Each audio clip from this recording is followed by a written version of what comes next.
الحمد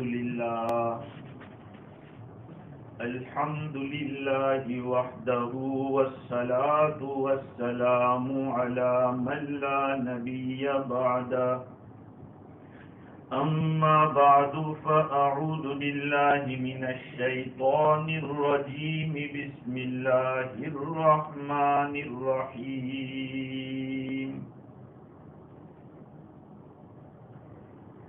فبما رحمة من الله لنت لهم ولو كنت فظا غليظ القلب لانفضوا من حولك فاعف عنهم واستغفر لهم وشاورهم في الأمر فإذا عزمت فتوكل على الله إن الله يحب المتوكلين صدق الله العظيم. وعن أنس بن مالك رضي الله تعالى عنه أن نبي الله صلى الله عليه وسلم قال إني لأدخل الصلاة وأنا أريد أن أطيلها فأسمع بكاء الصبي فأتجوز في صلاتي مما أعلم من شدة وجد أمه من بكائه أو كما قال عليه الصلاة والسلام. سلام على خير الأنعام وسيدي سلام على خير الأنعام وسيدي حبيب إله العالمين محمد صلى الله عليه وسلم بشير نذير هاشمي مكرم عطوف رؤوف من يسمى بأحمد. معزز و موقر علماء کرام، بزرگوں، پیارے بھائیوں اور خواتین، السلام علیکم ورحمۃ اللہ وبرکاتہ. ماشاء اللہ بہت ہی زیادہ توجہ سے آپ حضرات سن رہے تھے اور آپ لوگوں کی تیاری اور آپ لوگوں کا اتنی زیادہ توجہ کے ساتھ سننا دلالت کر رہا ہے کہ آپ لوگوں کو دین سے بڑا تعلق ہے اور مدرسے سے بھی تعلق ہے. آپ لوگوں نے ہم لوگوں کو یہ موقع دیا کہ دین کی کچھ باتیں گوش گزار کریں، آپ لوگوں کو سنائیں. حضور اکرم صلی اللہ علیہ وسلم کی ذات گرامی ہم اپنی اولاد کو نہ جانیں، اس سے زیادہ حضور کو جاننا ضروری ہے. ہاں، حضور اکرم صلی اللہ علیہ وسلم کو پہچاننا، آپ سے محبت کرنا ضروری ہے، ایمان کی شرط ہے. اس لیے شاعر کہتا ہے شرط ایمان مصطفیٰ سے والہانہ پیار ہے. شرط ایمان مصطفیٰ سے والہانہ پیار ہے صلی اللہ علیہ وسلم. پیار مگر پیروی ہے، پیروی دشوار ہے. حضور اکرم صلی اللہ علیہ وسلم کے ساتھ جس کو محبت نہیں ہے، ایمان ہی نہیں ہے. ہاں، اور محبت ہوتی کیسے ہے اور محبت کی نشانی کیا ہے، محبت کے تقاضے کیا ہیں، ساری باتیں جاننا ضروری ہے. مختصر سے وقت کے اندر سمندر کو کوزے میں کیسے بھر دیا جائے، کچھ باتیں عرض کرنی ہے. حضور اکرم صلی اللہ علیہ وسلم کی دو شانیں ہیں. ایک آپ صلی اللہ علیہ وسلم کا محمد الرسول اللہ ہونا اور دوسرا آپ کا محمد ابن عبداللہ ہونا. محمد ابن عبداللہ یہ انسان ہونا ہے اور محمد الرسول اللہ ہونا یہ اللہ کی طرف سے منتخب ہونا ہے. اس لیے محمد الرسول اللہ صلی اللہ علیہ وسلم کے برابر کوئی ہو جاوے امپاسبل, یا قریب ہو جاوے وہ بھی نہیں ہو سکتا, کیونکہ وہ تو منتخب تھے اللہ تعالیٰ کی طرف سے. البتہ محمد ابن عبداللہ جو ایک انسان بشر تھے, قرآن کہتا ہے قُلْ إِنَّمَا أَنَا بَشَرٌ مِثْلُكُمْ, اے نبی جی آپ فرما دو کہ میں تم لوگوں کی طرح ایک انسان ہوں. حضور ایک انسان تھے, لیکن کیسے انسان تھے؟ کامل اور مکمل, جہاں پر کسی کو انگلی رکھنے کا موقع نہیں.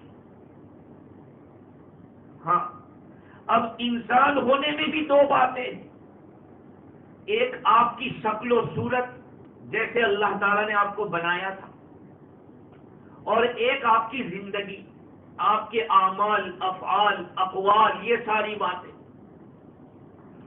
تو جہاں تک شکل و صورت کا تعلق ہے, ایسا حسین دنیا میں کوئی آیا نہیں. سر سے لے کر پاؤں تک تنویر ہی تنویر ہے, جیسے منہ سے بولتا قرآن وہ تقریر ہے.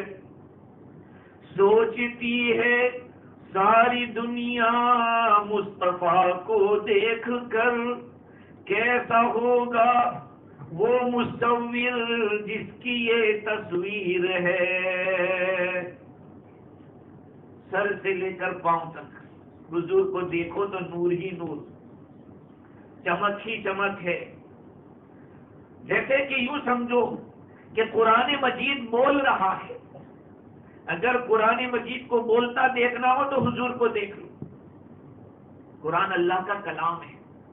اللہ تعالیٰ نے اپنے حبیب کو بھیجا ہی اس لیے تھا کہ قرآن سکھائیں, قرآن سمجھائیں. حضور کا کہ تخلیق کا مقصد کیا تھا, دنیا نے کیا کیا؟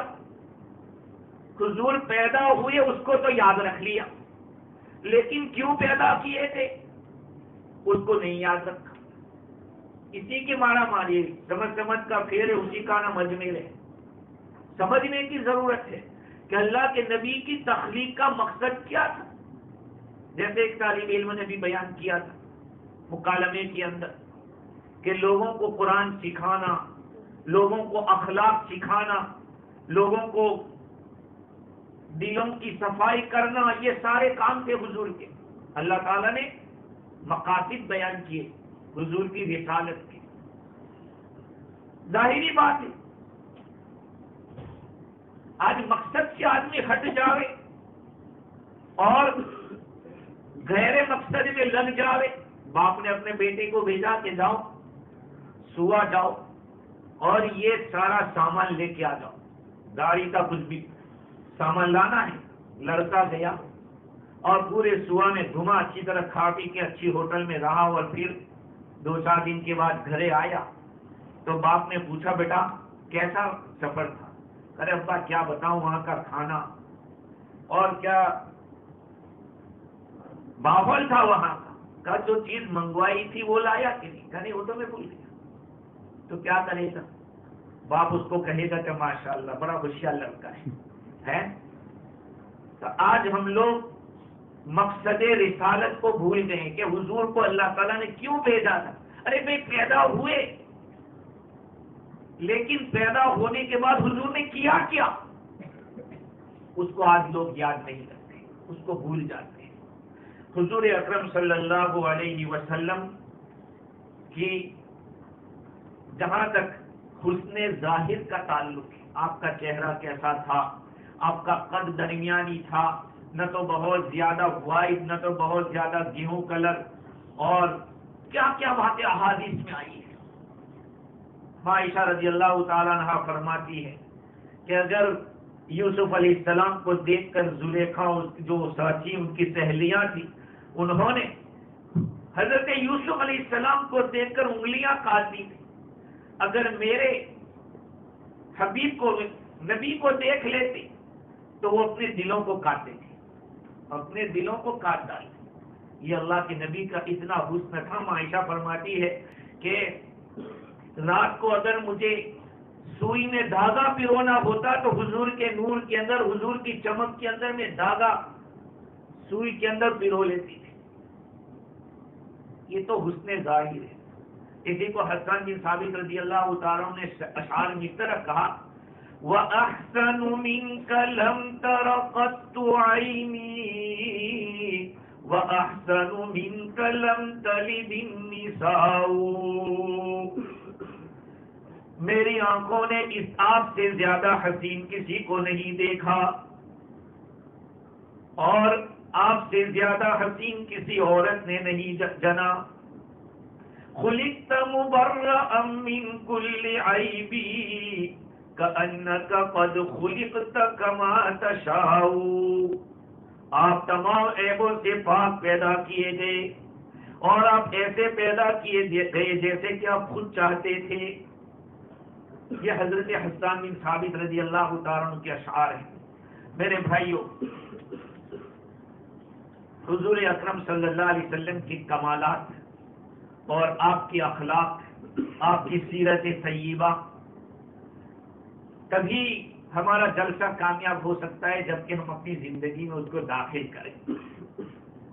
ہاں، سیرت کے معنی عادت، آپ صلی اللہ علیہ وسلم کی جو عادت شریفہ تھی اس کو معلوم کر کے اپنی زندگی کے اندر لاویں تو یہ حضور کی محبت کا حق ادا کرنا ہوگا۔ ورنہ جہاں تک حضور کے کمالات کا اعتراف ہے تو دشمنوں نے بھی اعتراف کیا۔ حضرت حکیم الاسلام قاری محمد طیب صاحب نور اللہ مرقدہ فرماتے ہیں کہ ایک مرتبہ لکھنؤ کی فردوس ادب نام کی انجمن کے سیرت النبی کے جلسے میں مجھے دعوت دی گئی۔ دارالعلوم دیوبند کے محتمین جو 50 سال تک انہوں نے وہاں کا اہتمام کیا، وہاں کے پرنسپل رہے، وہ فرماتے ہیں کہ مجھے لکھنؤ میں دعوت دی گئی، میں گیا۔ اس جلسے کے اندر ایک اہم منشی کو بھی دعوت دی تھی جو اس زمانے میں یو پی کا منسٹر، دعوت دی تھی بطور جلسے کے صدر تھی۔ تو انہوں نے معذرت کی پہنچنے سے کوئی مشغولی ہوگی تو انہوں نے میسج بھیجا اور وہ میسج وہاں پر پڑھا گیا۔ قاری صاحب رحمۃ اللہ علیہ فرماتے ہیں کہ اس میسج کے 2 پارٹ تھے، 2 جز تھے۔ ایک جز یہ تھا کہ ہم تاریخی اعتبار سے اس بات کا یقین کرنے پر مجبور ہیں کہ دنیا میں انسان دنیا میں اتنا کامل اور مکمل انسان کوئی پیدا نہیں ہوا جیسے محمد صلی اللہ علیہ وسلم ہیں۔ یہ پہلا حصہ تھا۔ دنیا کے اندر ایسا کامل اور مکمل انسان، خود بھی کامل اور مکمل اللہ تعالیٰ نے پیدا کیا حضور کو، ایسا کوئی اور انسان دنیا میں نہیں آیا۔ یہ کیا کہہ رہے ہیں؟ ہسٹری کو ہم دیکھ کر یہ کہنے پر مجبور ہیں، ہمیں کہنا پڑ رہا ہے۔ یہ پہلا بات تھا۔ دوسرا بات یہ تھا کہ ہم فخر کے ساتھ کہتے ہیں، ہندوستان کے یو پی کا منسٹر کہہ رہا ہے کہ ہم فخر کے ساتھ کہتے ہیں کہ ہم نے ہندوستان کا قانون اسلام کے اصول پر بنایا ہے، جس نے اونچ نیچ کو ختم کر دیا، جات پات کا جو فرق تھا وہ ختم کر دیا۔ ہندوستان کی تاریخ ہم سب ہندوستان کے لیے باپ دادا سب کے وہیں ملتے ہیں۔ ہندوستان کے اندر ایک زمانے میں اگر کسی چھوٹی جاتی کے آدمی نے گلاس کو پکڑ لیا تو بڑی جاتی والا پانی نہیں پیتا تھا اس گلاس سے، ہاں وہ اس کے ساتھ بیٹھ نہیں سکتا تھا، لیکن شریعت مطہرہ نے، جیسے مولانا صاحب بتا رہے تھے، کالے گورے کا فرق ختم کر دیا۔ اور وہ لڑکے نے تقریر میں کہا کہ ایک طرف روم کا رہنے والے صہیب رومی ہے تو فارس کے رہنے والے سلمان فارسی ہے، کہاں بیٹھے سب ساتھ میں؟ ایک ہی صف میں کھڑے ہو گئے محمود و ایاز، نہ کوئی بندہ رہا نہ کوئی بندہ نواز۔ کہ نماز میں جب آتے ہیں تو کوئی بڑا سیٹ ہو یا کوئی بھی ہو، سب ایک لائن میں رہیں گے. کوئی سوچے کہ میں زیادہ پیسے والا ہوں، میں سب سے آگے رہوں، نہیں. اگر کیا نماز اس کی مکروہ، اکیلا نہیں پڑھ سکتا، سب میں کھڑے رہوں. ہاں، یہ ہے اسلام. تو وہ منسٹر لکھتا ہے کہ ہندوستان کے جو قوانین ہیں وہ اسلام کے اصولوں کے اوپر ہے. جس وقت ہندوستان آزاد ہوا اور آزادی کے بعد سب سے پہلی جو کانگریس کی حکومت بنی، اس وقت گاندھی جی، میں اس کو لوگ کہتے ہیں مہاتما، میں نہیں کہتا اس کو مہاتما. مہا کے معنی بڑا اور آتما کے معنی روح، بڑی روح. وہ کون سی بڑی روح ہوگا جس نے دیا ہوگا، وہ دیا لقب دیا، باقی وہ بڑی روح نہیں تھا. ہاں، اس لیے کہ بہت ساری باتیں بعد میں آئی جس سے پتا چلا کہ اسلام کے خلاف کتنی باتیں کہی گئی. خیر، اس نے گاندھی جی نے یہ لکھا کہ اگر ہماری حکومت، اس زمانے کے منسٹروں کو اس نے کہا تھا کہ اگر ہندوستانی وزراء اور ممبر آف پارلیمنٹ عالمی وقار چاہتے ہیں کہ پوری دنیا میں تمہاری عزت ہو، اور ہمارے منسٹر عالمی عظمت چاہتے ہیں، تو انہیں صدیق و فاروق کا نمونہ اپنے سامنے رکھنا چاہیے. یہ گاندھی جی نے اس وقت لکھا. ہمارے وزراء اگر یہ چاہتے ہیں کہ ہم عالمی سطح پر عزت پائیں اور دنیا میں ہمارا بول بالا ہو، تو ان کو چاہیے کہ صدیق و فاروق رضی اللہ تعالی عنہما ان کی زندگی کو سامنے رکھے. بھائی انہوں نے کیا کیا تھا؟ انہوں نے کہا کہ روم یعنی اٹلی اور شام یعنی سیریا، یہ سب نام بدل گئے. آج اٹلی ہو گیا روم کا، اور شام سیریا ہو گیا. سیریا پہلے جو شام تھا وہ 4 ملکوں کے ساتھ ملا ہوا تھا، انگریزوں نے اس کو کاٹ دیا، اردن کو الگ کر دیا، سیریا کو، اسی طرح فلسطین کو الگ کر دیا، سب ایک تھے. کہ یہ ملک اتنے بڑے پاورفل ہونے کے باوجود روم اور شام کی حکومتیں ان کے قدموں میں گری. حضرت عمر رضی اللہ عنہ کے زمانے میں فتح ہوئے سب، لیکن اتنی بڑی فتح ہونے کے باوجود ان کے پیون والے کپڑے نہیں چھوٹے. پھٹے ہوئے کپڑوں کو پیون لگا کے پہنتے تھے، اور جو کی روٹی نہیں چھوٹی. آج ہندوستان کا پرائم منسٹر لاکھوں کا جوڑا پہنتا ہے، کئی لاکھ روپے کا جوڑا، جیسے کہ باپ کا مال خرچ کر رہا ہے. صحابہ کرام نے یہ کر کے دکھایا کہ لیٹے ہوئے ہیں زمین کے اوپر، اور اس زمانے کے رومن امپائر اور بڑی طاقت والے جب دیکھتے ہیں کہ یار یہ بادشاہ ہے یہاں کا، وہ کانپتا ہے، دیکھ کے کانپتا ہے. تو کیا کہتا ہے کہ آپ نے انصاف کیا تو آپ بے خوف ہو گئے اور جہاں چاہے سو جاتے ہیں، اور ہمارے یہاں ظلم کیا تو ہر ایک سے ڈر لگتا ہے. کتنے پہرے دار رکھنے پڑتے ہیں. حضرت عمر رضی اللہ عنہ کے لیے کوئی پہرا نہیں تھا. حضور اکرم صلی اللہ علیہ وسلم پر یہ آیت نازل ہوئی، واللہ یعصمک من الناس، اللہ تعالیٰ آپ کی لوگوں سے حفاظت فرمائیں گے. اللہ کے نبی صلی اللہ علیہ وسلم نے پہرے داروں کو کہا جاؤ چلے جاؤ، اللہ تعالیٰ نے ذمہ داری لے لی ہے کہ میں اس کی میں حفاظت کروں گا، اس لیے اب تم چلے جاؤ. تو میں عرض کر رہا تھا کہ گاندھی جی نے کہا کہ اگر ہمارے وزراء عزت چاہتے، عالمی شہرت چاہتے، تو ان کو صدیق اور فاروق رضی اللہ عنہما کے نقش قدم پر رہنا چاہیے، ان کو اپنا نمونہ بنانا چاہیے. انہوں نے جو کی روٹی نہیں چھوڑی، نہ فقر و فاقہ چھوڑا، زہد و قناعت میں کوئی فرق نہیں آیا. یعنی دنیا کے مالک ہو گئے لیکن دنیا کا شوق نہیں. کتنا انصاف، اتنا انصاف کہ ایک جگہ سے مشک آئی ہوئی تھی، خوشبو آئی تھی، اس کو تقسیم کرنا تھا.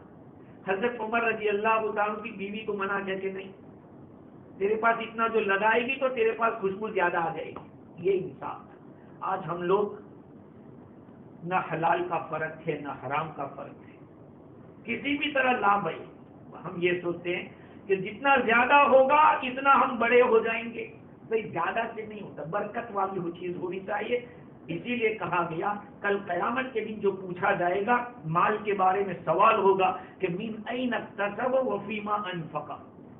بہت سارے لوگ علماء سے کہتے ہیں کہ کل قیامت میں تمہاری بڑی پکڑ ہوگی. ہاں بھائی جاننے کے باوجود غلط کرے گی تو پکڑ ہوگی، لیکن مالدار بھی یہ سمجھ لے کہ اس کو بھی 2 سوال کا جواب دینا پڑے گا، کہاں سے کمایا اور کہاں پہ خرچ کیا، 2 سوال ہیں۔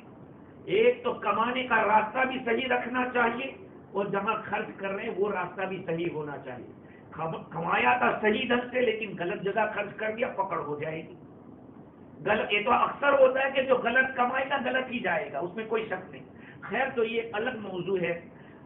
حضرت حکیم الاسلام رحمۃ اللہ علیہ فرماتے کہ دیکھو دشمنان اسلام کو بھی بطور مورل اور نمونے کی کوئی اور نہیں ملتا، مسلمان ہی ملتے ہیں۔ اللہ کے نبی کو بطور نمونے کے پیش کیا۔ اب آپ دیکھیے حضور اکرم صلی اللہ علیہ وسلم کے اخلاق کے بارے میں ہم بات کرتے ہیں۔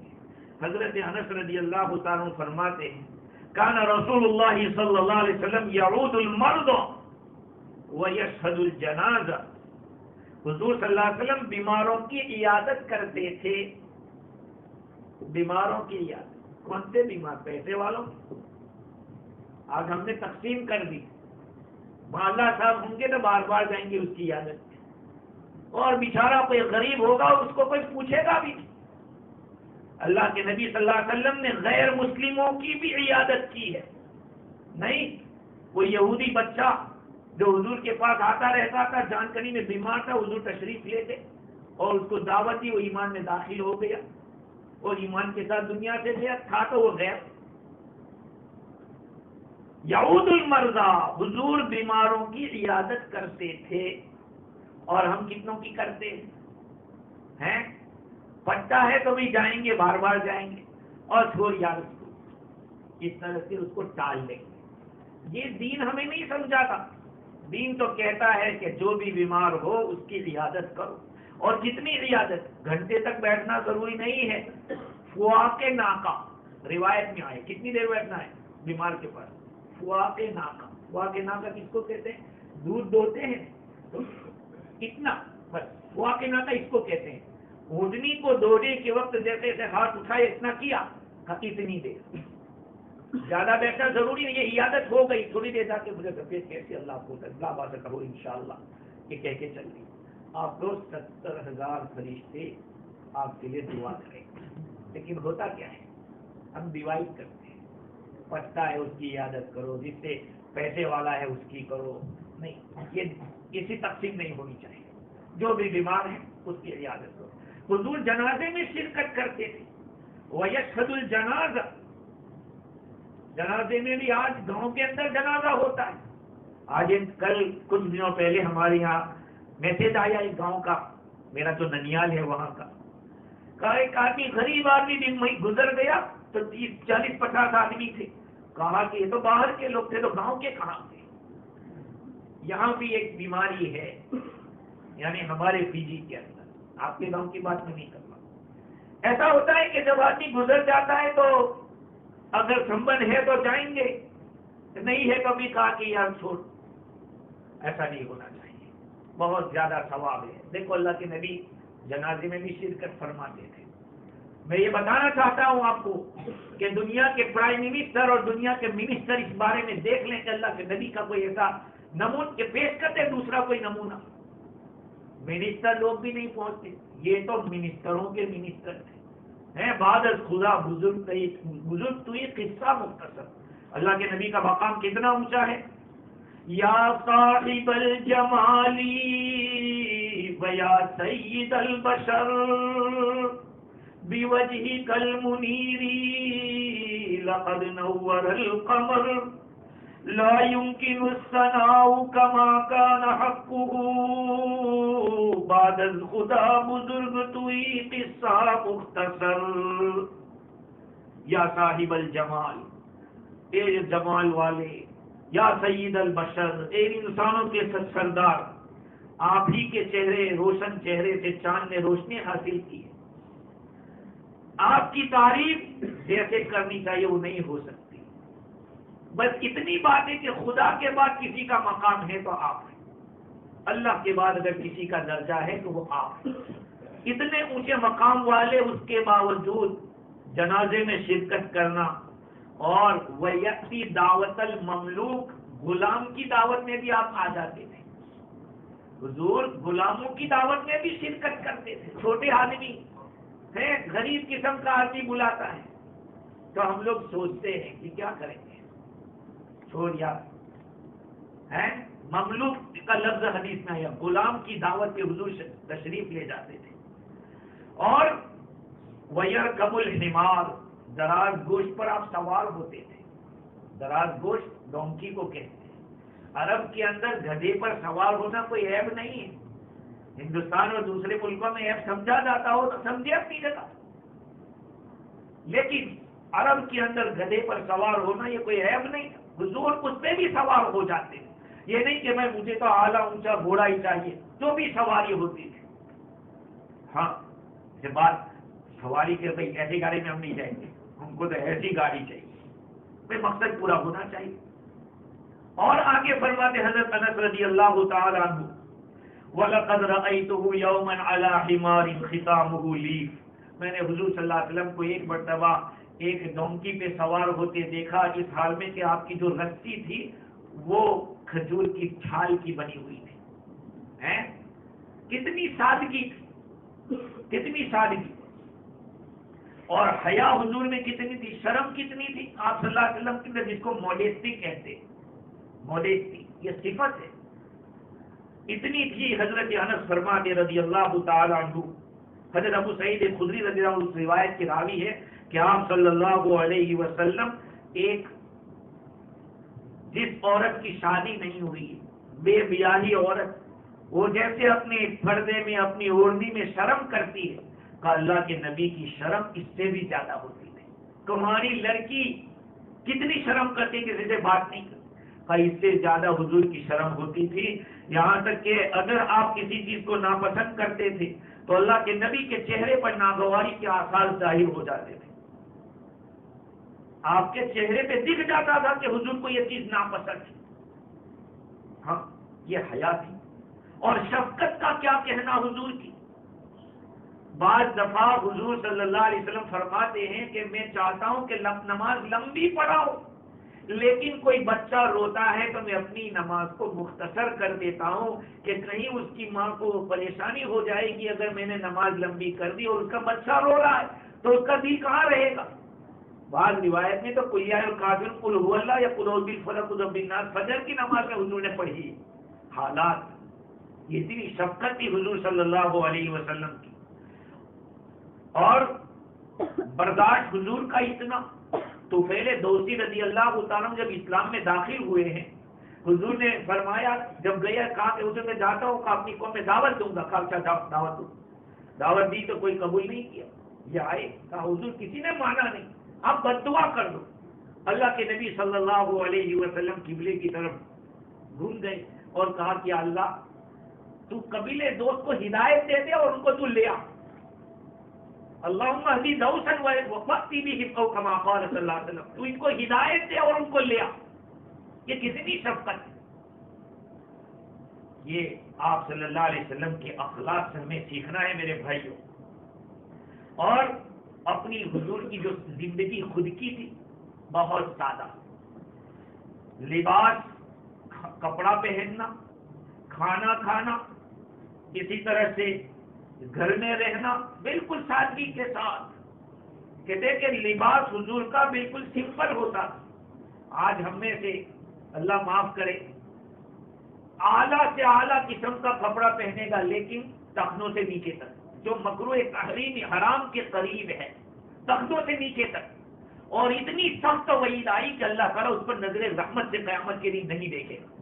اب دیکھیے اتنا سوچیے، ارے بھائی اتنا خرچہ کیا، کوئی بات نہیں تو مہنگا کپڑا پہن لیتا، کوئی شریعت منع نہیں کرتی، لیکن خلاف شرع کیوں ہے؟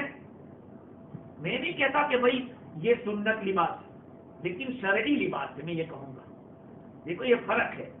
حضور صلی اللہ علیہ وسلم جو لباس پہنتے تھے وہ چادر ہوتی تھی، اوپر چادر نیچے چادر، ایسی چادر ہوتی تھی. لیکن ہر زمانے کے نیک لوگ جو لباس پہنتے ہیں وہ لباس شرعی کہلائے گا. اب اس کے اندر ہم پابند ہیں کہ ریشم کا کپڑا نہ ہو، ریشم نہ ہو. دوسرا یہ ہے کہ ٹخنے نیچے تک لٹکا ہوا نہ ہو، اور اتنا فٹ بھی نہ ہو کہ سارے اعضاء نظر آتے ہو، اور اتنا چوڑا بھی نہ ہو کہ جس کے اندر اسراف ہو جاتا ہو۔ ہم حدود میں ہیں، ہم آزاد نہیں ہیں۔ ہم لوگوں کو ساری حدیں بتلائی گئی ہیں کہ تم کو کس طرح سے رہنا ہے۔ آج ہم لوگ پیسہ خرچ کرنے کے باوجود گنہگار۔ ہاں میرے بھائیوں، اسی لیے ہم آپ کو کہتے ہیں کہ علم کی بہت ضرورت ہے۔ آج علم کی بہت ضرورت ہے۔ ہر گھر میں ایک حافظ ہونا چاہیے۔ آپ کو معلوم ہے جس وقت یہاں پر کووڈ کا معاملہ چلا، اب لوگ ڈھونڈ رہے تھے کہ تراویح کون پڑھائے گا، قرآن کی کون پڑھائے گا۔ سب کی آنکھیں کھل گئی کہ ہاں ہر گھر میں ایک حافظ ہونا چاہیے، ہر گھر میں ایک حافظ ہونا چاہیے۔ نہیں کہا کہ بار تو آدمی لا نہیں سکتے۔ اور دوسری بات میں کہتا ہوں آپ لوگوں سے کہ اچھے خاندان والوں کو تو سب سے پہلے ایک بیٹا مدرسے میں بھیج دینا چاہیے، کیونکہ اگر اچھے خاندان کے لوگ علم حاصل کریں گے تو امت کے پاس صحیح باتیں آئے گی اور کھل کے باتیں آئے گی۔ یہ حضرت حکیم الامت رحمت اللہ علیہ فرماتے تھے، بلکہ میں اس کو حدیث سے بھی مبرہن کر سکتا ہوں۔ بخاری شریف کے اندر حدیث ہے کہ ہرقل نے حضور اکرم صلی اللہ علیہ وسلم کے بارے میں جب پوچھا تھا کہ جس نے نبوت کا دعویٰ کیا ہے وہ خاندان میں کیسے، تو کہا وہ تو بڑے اونچے خاندان کے۔ کہا اللہ سبحانہ و تعالی نبوت بھی اونچے خاندان میں رکھتا ہے۔ جب نبوت اونچے خاندان میں ہے تو علوم نبوت بھی کہاں ہونے چاہیے، علوم نبوت بھی اونچے خاندان میں ہونے چاہیے، ورنہ پھر آدمی سوچے گا کہ بھائی میری طلب کا کیا ہوگا، میرے کام کا کیا ہوگا، اس لیے ایسی بات کرو جو سب کو ہی چلتی رہے اور کسی کو برا نہ لگے۔ اس لیے میں کہتا ہوں ہر ایک نیت کرے، ہم اپنی اولاد میں سے ایک بچے کو ضرور حافظ بنائیں گے، عالم بنائیں گے، تاکہ ہمارے گھر میں صحیح علم آئے۔ ہاں یہاں پر یہ جو پروگرام رکھا گیا اس کا بڑا مقصد یہ ہے کہ ہم لوگوں کو آپ سے ایک بڑی امید ہے۔ میرا پہلے بھی یہاں ایک دفعہ پروگرام ہوا تھا، رات کے وقت ہوا تھا، تو پھر یہ دوسری دفعہ، تو آپ لوگوں سے ایک امید ہے کہ یہاں کے بچے، پتا چلا کہ ماشاءاللہ یہاں کے مولانا بھی اچھی محنت کر رہے ہیں، وہاں جو لکھا ہے وہ دیکھ کر ہمیں پتا چل جاتا ہے، اندازہ ہوتا ہے کہ یہاں محنت کیسی ہو رہی ہے، کہ بارش کی دعا لکھی گئی ہے، قرآن پڑھنے کے جو مخرج ہے، قرآن کو کیسے پروناؤنسیشن کیسا ہوگا، یہ سب لکھا ہوا ہے۔ اس سے اندازہ ہوا کہ یہاں محنت ہو رہی ہے۔ تو ہم چاہتے ہیں، آپ نے دیکھا یہ بچے تقریر کر رہے تھے جوش کے ساتھ اور نظم پڑھ رہے تھے، مکالمہ جو انہوں نے کنورسیشن پیش کیا آپ کے سامنے، آپ کے بھی بچے ہوں گے انشاءاللہ اگر آپ نے کوشش کی اور پڑھایا۔ خیر حضور اکرم صلی اللہ علیہ وسلم کی جو معیشت تھی، اپنے گھر کے اندر آپ کی جو زندگی تھی، آپ کے پاس اگر گوشت آتا تو گوشت بھی کھا لیتے، اگر گوشت نہیں ہے روٹی ہے تو روٹی اکیلی کھا لیتے، اور اگر سرکہ ہے تو سرکہ کو کھا لیتے۔ اللہ کے نبی نے فرمایا ارے بہترین سالن سرکہ ہے، سب کھانوں کا سردار گوشت ہے۔ یہ ساری باتیں حضور نے بتلائی ہے۔ ہاں سرکہ بھی ایک سالن ہے، شہد کھایا جاتا تھا، تو کھانے پینے میں کوئی تکلفات نہیں تھے کہ ہم تو یہی کھائیں گے یہ نہیں کھائیں گے۔ اللہ کے نبی کی زندگی سے سادگی سیکھو، ہاں سادگی کے ساتھ۔ اور دوسری بات یہ ہے کہ آپ بستر پر سو جاتے تھے، بچھونا بالکل ایسے کھجور کی چٹائی بنی ہوئی تھی۔ ایک مرتبہ حضرت عمر رضی اللہ عنہ نے حضور کو دیکھا، کہا آپ کے بدن کے اوپر سلوٹیں لگی ہوئی ہیں، نقش لگے ہوئے۔ حضرت عمر رونے لگے حضور کی حالت دیکھ کر۔ فرمایا حضور نے تو عمر کیا ہوا؟ کہا حضور یہ روم اور اٹلی اور ان کے جو بادشاہ ہے وہ مزے میں رہے، اور آپ سارے نبیوں کے سردار، اور آپ۔ اللہ کے نبی نے فرمایا کہ عمر ان کے لیے دنیا میں ہے، ہمارے لیے اللہ نے آخرت میں رکھا ہے۔ ہاں اللہ کے نبی کے ہر بات میں آخرت کی یاد، ہمیشہ آخرت کی یاد دلاتے تھے۔ خیر تو میرے عزیزوں، سب سے بڑی بات یہ ہے کہ یہ سارے اخلاق جو حضور کے بیان کیے گئے، بات تب بنے گی کہ جب ہم اپنی زندگی میں لائیں گے۔ اگر ہم اپنی زندگی کے اندر عمل نہ لائیں اور پوری دنیا میں یہ دعویٰ کرتے تھے کہ ہم عاشق رسول ہیں، ہم جو چاہے کریں، یعنی داڑھی بھی مڈائیں، ہم پائجامہ بھی شریعت کے خلاف پہنیں، اور جس طرح آوارہ رہتے ہیں آوارہ گھومیں اور کہیں کہ ہم عاشق رسول. ارے ایسے عاشق. حضرت حکیم الامت رحمۃ اللہ علیہ نے فرمایا کہ بہت سارے لوگ روضہ رسول کے اوپر جا کے کھڑے کھڑے روتے ہیں حالانکہ چہروں پہ داڑھی نہیں, خلاف شرع لباس پہنا ہوا ہے. ایسے رونے کی کوئی قیمت نہیں ہے, ایسے رونے کی کوئی قیمت نہیں ہے. ہاں, تاثر رسول وانت تزعم حبه هذا لعمري في الفعال بعيد لو كان حبك صادقا لأطعته ان المحب لمن يحب مطيع. رسول کی نافرمانی کرتا جا رہا ہے اور دعویٰ کرتا ہے کہ میں محبت کرتا ہوں, مجھے حضور سے محبت ہے. خدا کی قسم یہ عجیب معاملہ ہے. اگر تیری محبت حضور سے سچی ہوتی تو حضور کی اطاعت کرتا, اس لیے کہ ایک محبوب اپنے محبوب کی اطاعت کیا کرتا ہے. ہمارا کیا حال ہے؟ ہاں, بات تو بنانے میں جب آدمی آتا ہے تو بہت بڑی بڑی بات کرتا ہے, لیکن زندگی میں دین نہیں ہے. میرے بھائیوں, قبر میں جاتے ہی حقیقت کھلنے والی ہے. اس لیے اپنی زندگی کو بدلو اور اللہ کے نبی کے طریقے پہ آ جاؤ. اور یہ بہت لمبا مضمون ہے کہ حضور کے طریقے کے کیا فوائد قرآن نے بیان کیے, حضور کے طریقے کے خلاف جانے کے کتنے نقصانات ہیں. یہ ساری باتیں لمبا ایک مضمون ہے. خیر میرے بھائیوں, ہم لوگوں کے دلوں میں حضور کی محبت ہونی چاہیے اور محبت کے ساتھ ساتھ حضور کی تعظیم بھی ہو اور تعظیم کے ساتھ ساتھ اطاعت ہو. حضور کے حکم کی اطاعت بھی الگ اور حضور کی سنتوں کی بھی اطاعت الگ, یہ دو الگ چیزیں. اللہ کے نبی نے حکم کیا داڑھی رکھو, یہ حکم کیا ہے حدیث میں. مونچھیں کترواؤ, تو اس حکم کا پورا عمل کرنا ہے. اور لیکن نماز کس طرح پڑھنا ہے؟ حضور کے طریقے کے مطابق. کیسے رکوع کرنا ہے, کیسے سجدہ کرنا ہے. بہت سارے لوگ بیچارے ایسے ہوتے ہیں کہ وہ جیسے کہ عرفات کے میدان میں حاجی جاتا ہے, خشک ہو گیا, اس طرح سے نماز میں امام نے کہا اللہ اکبر اللہ اکبر, سیدھا السلام علیکم کو پتا چلے گا کہ یہ بھی ہمارے ساتھ تھے. ایسا ہوتا ہے تو سیکھنا پڑے گا نماز. مولانا صاحب کے پاس جاؤ اور کہو ہمیں نماز سکھائی. اپنی اولاد کو علم سکھاؤ تاکہ گھر آ کے آپ کو بتائیں کہ نماز اس طرح سے پڑھی جاتی ہے.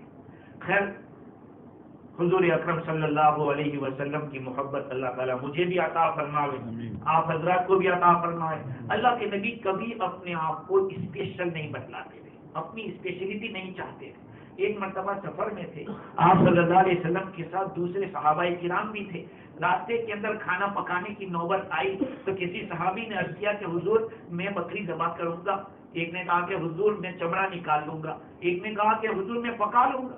حضور نے فرمایا کہ ٹھیک ہے میں لکڑی کی چن کے آتا ہوں. کہا کہ نہیں یہ سب کام ہم کر لیں گے. کہا کہ یہ کام تم کرو تو میں بھی تو کچھ کروں گا. کہا نہیں, حضور صلی اللہ علیہ وسلم یہ چاہتے نہیں تھے کہ لوگ میرے لیے کھڑے ہو جاؤ. دیکھو رسپیکٹ ہمارے یہاں نہیں ہے, معاف کرنا یہ جو بات میں کہہ رہا ہوں. ہم مولانا ہو مولوی ادھر آ, اے حافظ ادھر آ, اے مفتی, یہ الفاظ بہت خراب ہیں. یہ رسپیکٹ سے گرے ہوئے الفاظ ہیں. نبی اکرم صلی اللہ علیہ وسلم کے وارث ہے یہ علماء. العلماء ورثۃ الانبیاء, علماء نبیوں کے وارث. اللہ تعالیٰ نے قرآن میں کہا کہ تم نبی کو اس طرح مت پکارو جیسے آپس میں پوچھا یا محمد اخرج الینا. ایک دیہاتی آیا مدینہ منورہ میں حضور کے گھر پہ کہتے یا محمد اخرج الینا, اے محمد نکلو. اللہ تعالیٰ نے فرمایا کہ ایسا پکارتے نہیں, یا نبی اللہ کہو یا رسول اللہ کہو. الفاظ اس طرح کے ہونے چاہیے. چونکہ یہ نبیوں کے وارث ہے تو ان کے ساتھ بھی تعظیم کا لفظ ہونا چاہیے. بالکل ایسا ہی دیہاتی کی طرح کی یہ مولوی ایسا ہے, وہ مولوی مفتی ایسا ہے, وہ حافظ ایسا ہے. ہماری اولاد کی علم سے محروم ہو رہی ہے وہ رسپیکٹ نہ ہونے کی وجہ سے. اس لیے ضرورت ہے اس بات کی کہ رسپیکٹ کو پیدا کریں. آخر میں اپنے ایک شعر کو نقل کرنے کے بعد اجازت دوں گا. شاعر کہتا ہے الہی نجنی من کل کربی, الہی نجنی من کل کربی بحق المصطفیٰ و مولا الجمیع. اے اللہ تو مجھے ہر پریشانی سے نجات عطا فرما. حضور اکرم صلی اللہ علیہ وسلم کے صدقے میں مجھے تو نجات عطا فرما. وَهَبْ لِي فِي مَدِينَتِهِ قَرَارًا بِإِيمَانٍ وَبِالدَّفْنِ بِالْبَقِيعِ. اور یا اللہ تم مجھے مدینے میں رہنا نصیب فرما.